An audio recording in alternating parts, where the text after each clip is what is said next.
లేదంటే మీ క్యారెక్టర్లో ఏమన్నా క్రాక్ యాంగిల్ అయినా రెండు చూపించండి. రెండు అంటే ఎలాంటి క్రాక్ అది? అది ఒక క్రాక్ అండి. అది ఇంకా అది సినిమా చూడాలి, అది అర్థం కావాలంటే.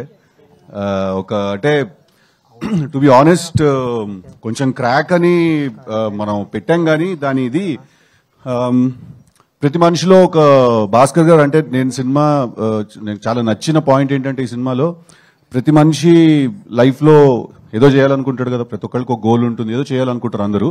కాకపోతే ఏ పని చేస్తున్నాం అనే దానికంటే అంతే ఈక్వల్ ఇంపార్టెంట్ ఆ పని మనం ఎలా చేస్తున్నాం అని, రైట్? అది మనలో నుంచి మన ఇన్స్టింక్ట్, మన ఇంట్యూషన్ మనకు ఒకటి చెప్తుంది, నేను ఈ పని అయితే ఇలా చేస్తానని చెప్పి. ఇప్పుడు నేను చాలా మంది డైరెక్షన్ డిపార్ట్మెంట్ లో వర్క్ చేయకుండానే, లేకపోతే ఎక్కడ డైరెక్షన్ ఫిల్మ్ మేకింగ్ నేర్చుకోకుండానే వచ్చి సినిమాలు తీస్తారు. మరి వాళ్ళు ఏ రూల్ ప్రకారం తీశారు సినిమా? వాళ్ళ పద్ధతిలో తీశారు, వాళ్ళ సొంత పద్ధతిలో తీశారు సినిమా. సో ఒక పని ఏ పని చేస్తున్నాం అనే దాంతో పాటు ఈక్వల్ ఇంపార్టెంట్ ఆ పని ఎలా చేస్తున్నాం అని. సో ఎవరైనా ఇప్పుడు బయటకు వచ్చి మన దగ్గర నేను ఇలా ఎందుకు చేయాలి, ఇలా చేస్తాను, నాకైతే ఇలా చేయాలనిపిస్తుంది అంటే వాడు క్రాక్ అంటాం మనం వాడిని. సో అందుకే జాక్ క్రాక్ అనమాట. అంటే ఇప్పుడు టిల్లు స్క్వేర్ తోటి, టిల్లు తోటి యాక్చువల్ గా మీకంటూ ఒక ఈ చేరు ఇట్లా పెట్టుకోవాలి అర్థం కావట్లేదు, ఇట్లా కూర్చోవాలి అర్థం కావట్లేదు.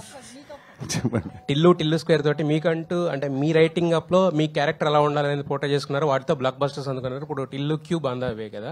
సో అంటే మరి ఇది టోటల్ గా భాస్కర్ గారు రైటింగ్ కదా. సో మరి దీంట్లో మీ ఇన్పుట్స్ ఏమైనా ఉన్నాయా, లేదంటే what attracts you to mean to అంటే ఈ సినిమా యాక్సెప్ట్ చేయడానికి మెయిన్ రీజన్ ఏంటి? అదేనండి, యాక్సెప్ట్ చేయడానికి నేను ఇందాక మీకు చెప్పిన పాయింట్, ఆయన చెప్పిన క్యారెక్టరైజేషన్. ఇప్పుడు అదే క్యారెక్టరైజేషన్ ని మనం తీసుకెళ్లి ఒక చాలా పెద్ద కథలో పెడితే ఎలా ఉండబోతుంది అనేదే ఈ సినిమా. అంటే ఇన్పుట్స్ అంటే డెఫినెట్ గా నేను కూడా రైటర్నే కాబట్టి నాకు అనిపించిన థాట్స్ అవన్నీ కూడా నేను చెప్తాను. అండ్ ఆన్ సెట్ ఇంప్రొవైజేషన్స్ అవన్నీ జరిగాయి. బట్ ఒరిజినల్ గా ఇది భాస్కర్ గారి ఐడియా, ఆయన రాసిన ఇది. I not written this film, but definitely lot of inputs and lot of improvisations. ఇప్పుడు ఫర్ ఎగ్జాంపుల్ మొన్న వచ్చిన టీజర్ లో లైఫ్ అంతా గుర్తుండిపోవాలి, ముద్దు పెట్టుకోవాలంటే అట్లా గుర్తు పెట్టుకోవాలంటే ఒకసారి ఓ రూమ్కి వెళ్ళి పోలీసులు దొరికితే లైఫ్ అంతా గుర్తుంటాను. ఇలాంటి చిన్న చిన్న ఇంప్రొవైజేషన్స్ నా స్టైల్లో కొంచెం ఎక్స్పెక్ట్ చేస్తారు కాబట్టి చేశాను. వైష్ణవి